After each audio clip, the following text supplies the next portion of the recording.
वाराणसी में गंगा के जल स्तर में अचानक तेजी से वृद्धि शुरू हो गई है। बता दें कि गंगा का जल स्तर अभी कुछ दिनों से स्थिर था, फिर 2 दिनों से गंगा के जल स्तर में वृद्धि देखी जा रही थी, परंतु आज रात 2 बजे तक ये बढ़ाव ठीक ठाक रहा, जो लगभग 4 सेमी प्रति घंटे तक रहा। परंतु 7 बजते घाटों पर गंगा के जल स्तर में अचानक तेजी से बढ़ोतरी देखी गई, जिससे घाटों पर रखी चौकी आदि सामान लोग हटाते दिखे। वही घाट के पंडित संजीत कुमार दुबे से बात करने उन्होंने बताया कि मैं 80 घाट पर तीर्थ पुरोहित का काम करता हूं, मैं यहीं पला बड़ा हूं, मैं यहीं 80 घाट पर सुबह 4 बजे से रहता हूं। उन्होंने आगे बात करने पर बताया कि सुबह 4 बजे गंगा जी 5 सीढ़ी नीचे थी और अभी 1 बजे तक ये स्थिति है कि अब हम लोगों को अपनी अपनी चौकी हटानी होगी, क्योंकि गंगा का जल स्तर 1 घंटे में चौकी तक पहुँच जाएगा। उन्होंने आगे बताया कि अगर यही स्थिति रही तो अगले 1-2 दिन में आसपास या निचले इलाकों में गंगा का पानी घुस जाएगा। बाढ़ की स्थिति बन रही है, जिससे सबके जो भी मां गंगा पर आश्रित है उनको रोजी रोटी की दिक्कतों का सामना करना पड़ेगा। वही विनीत शुक्ला 80 घाट के पंडा से बात करने पर उन्होंने बताया कि मां गंगा का जल स्तर लगभग 10 सेमी प्रति घंटे के हिसाब से बढ़ रही है, जिससे अब हम लोगों को घाट से हटना होगा। 1 घंटे में हमें अपनी चौकी हटानी पड़ेगी।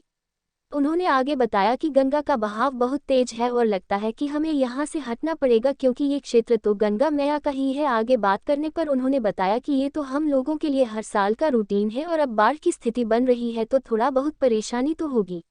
अपना परिचय बताएं। मेरा नाम विनीत शुक्ला है और मैं 80 घाट का पंडा हूँ। पानी जो है किस रफ्तार से बढ़ रहा है? क्या पानी की रफ्तार जो है वो 11 सेंटीमीटर प्रति घंटा की रफ्तार से बढ़ रहा है और जितनी तेज़ी से पानी बढ़ रहा है मुझे आश्चर्य हो रहा है कि, और मुझे लगता है कि और शाम तक पानी तीसरी पैड़ी तक पहुंच जाएगा और हमें अभी 1 घंटे बाद यहाँ से हटना पड़ेगा। कितनी समस्याएं हो रही हैं? नहीं, समस्याएँ तो नहीं है। देखिए, ये क्षेत्र तो गंगा जी का ही है, हम तो अतिक्रमण तो हम किए हैं, तो हमें तो जाना ही पड़ेगा अपने उनका क्षेत्र छोड़ के, तो समस्याएं नहीं है। ये तो ये हमारा रूटीन है, समझ लीजिए, वार्षिक रूटीन समझ लीजिए। तो वर्ष में 1 बार जरूर हमें हटना पड़ता है यहाँ से। बाढ़ की स्थिति क्या रहेगी? बाढ़ की मेरे ख्याल से जिस तरीके से बारिश पड़ रही है तो बाढ़ तो ये सड़क पर जा सकता है पानी, सड़क। उस स्थिति में परिवार का भरण पोषण कैसे? अब गंगा माई हैं, जिस तरीके से उन्होंने अभी तक हमें पाल रही हैं वो वही करेंगी।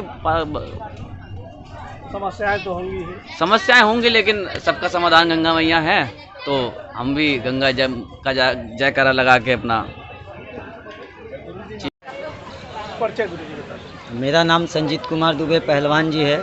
मैं 80 घाट पे तीर्थ पुरोहित का काम करता हूँ और माँ गंगा के गोद में मैं सुबह 4 बजे से दोपहर को 1 से लेकर 2 बजे तक रहता हूँ कंटिन्यू, प्रतिदिन, साल के 365 दिन। क्या स्थिति है गंगा जी? स्थिति अभी गंगा जी का काफ़ी तेज़ी से बढ़ाव है।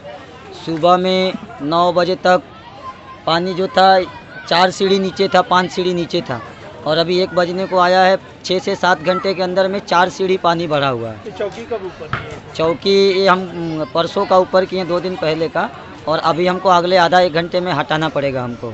इतना तेज़ी से बढ़ रही है? रफ्तार अभी का तो 10 सेंटीमीटर प्रति घंटा की स्पीड से आ रही है, जहाँ तक मेरी अंदाज है। आगे क्या है स्थिति? आगे क्या है? आगे स्थिति बाढ़ की स्थिति होगी। अंदाज यही हो रहा है कि बाढ़ की स्थिति बिल्कुल बनेगी और काफ़ी तगड़ी बाढ़ की स्थिति बनेगी, जिस रफ्तार से गंगा जी का भी बढ़ाव है। आप लोग को कितनी समस्याएं आई? हम लोगों को काफ़ी समस्याएं होती है बाढ़ में। हमारे नाव भाइयों बंधुओं को भी बहुत समस्याएं होती हैं बाढ़ में, और यहाँ के जो पुजारी लोग हैं, जैसे हम लोग हैं, बाकी और लोग भी हैं, सभी लोगों को समस्याएं होती है माँ गंगा के बढ़ने से। छोटे मोटे दुकानदार हैं, उनको भी समस्याएं होती है। सब्सक्राइब कीजिए हमारे चैनल को और बेल आइकॉन को दबाइए हमारी लेटेस्ट वीडियो सबसे पहले देखने के लिए।